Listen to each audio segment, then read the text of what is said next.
On Monday, October the 10th, 2022, Russia launched its biggest airstrikes on Ukraine since the start of its invasion in February, as dozens of cruise missiles hit civilian targets all over the country. The strikes came in the wake of an explosion 2 days earlier on the Crimean Bridge.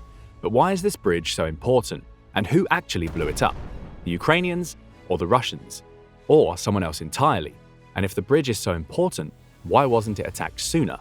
Let's find out. The bridge, built after Russia's illegal annexation of Crimea in 2014, connects the peninsula to the Russian mainland across the Sea of Azov. A road and rail bridge, the 19-kilometer or 12-mile connection is a crucial piece of infrastructure for the Russians, as it supplies Crimea, which houses Russia's Black Sea Fleet at Sevastopol. Sevastopol is also the location of one of Russia's few warm-water ports which do not freeze in winter. Russia's quest for these ports have driven much of its foreign policy over the long span of years, ever since the days of Peter the Great in the 18th century. As Crimea is the linchpin of Russia's ability to protect its influence into the Black Sea and Mediterranean, being able to supply it is of vital importance to Russia. In more recent times, and of more immediate interest, the bridge is a major supply route for Russia's invasion of Ukraine. In the early days of the war, the southern offensive from Crimea was Russia's most successful campaign, while attacks on the capital at Kyiv and the second-largest city Kharkiv in the northeast faltered. Russia saw greater success in the south. Russian forces based on the Crimean peninsula captured the important city of Kherson and played a part in the operations in the neighboring Zaporizhzhia Oblast. Now, with Ukraine's Kherson counter-offensive driving the Russians back with significant losses, Crimea and its infrastructure has become even more important to Vladimir Putin's ambitions. To sustain his war, he needs to be able to reinforce and resupply his troops, especially now when they are under such heavy attack. As October began, Ukrainian forces redoubled their efforts in Kherson Oblast, forcing the Russians back over dozens of kilometers of territory, liberating the settlements of Myrolybivka and Arkhangelsk as Russian morale sank.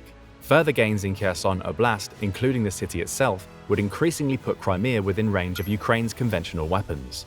According to Glenn Howard, the president of defense think tank Jamestown Foundation, should the Ukrainians take Kherson itself and extend their lines in the south to the Dnieper River, they could then advance on Chongar and threaten to cut off the water supply to Crimea.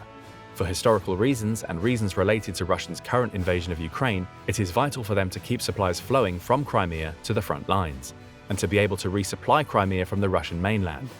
The more ground Russia loses in the south around Kherson, the more vulnerable Crimea itself becomes. Although Russia's defense ministry insisted that the damage to the bridge would not threaten supply routes to the Russian army, Vladimir Putin nevertheless called the explosion a terrorist attack and blamed the Ukrainian security services for the incident.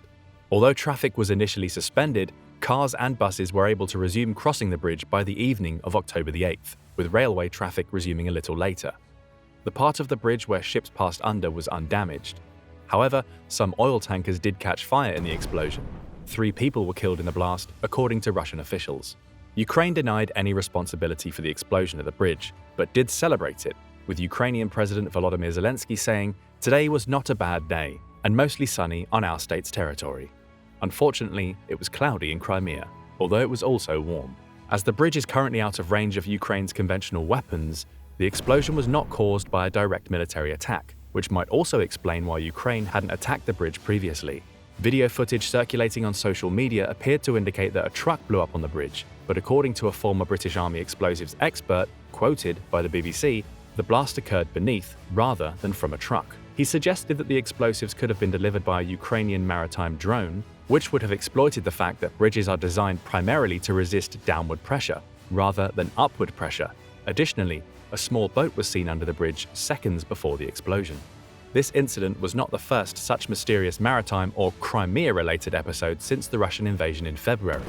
In April, the Moskva, the flagship of the Russian Black Sea Fleet, sank mysteriously. In August, explosions rocked the Sakia air base in Crimea, damaging at least 8 aircraft. After initially denying responsibility, Ukraine later stated that it had struck the airbase with a rocket attack. Such an attack would not be out of the question. Indeed, the Ukrainians have surprised everyone with their capability and audacious operations throughout the war, most of all the Russian aggressors, and they have proven capable of successful and daring special operations. Early in the conflict, Western-trained Ukraine special operators proved pivotal in the defense of Kyiv. repelling multiple attempts to take the city. In the suburbs surrounding the Ukrainian capital and at Hostomel airport, special operators exploited Russia's poor logistics and lines of communication to slow their advance and ultimately force them to retreat. Ukraine has only grown in confidence and daring since then. So then, was it actually the Ukrainians who blew up the bridge?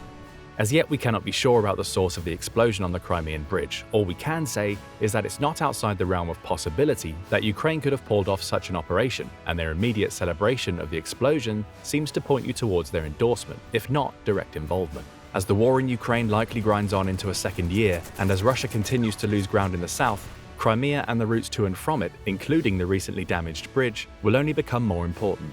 It will not be unusual to see more desperate Russian tactics and rhetoric as the war continues to slip away from Putin and Crimea itself becomes increasingly threatened.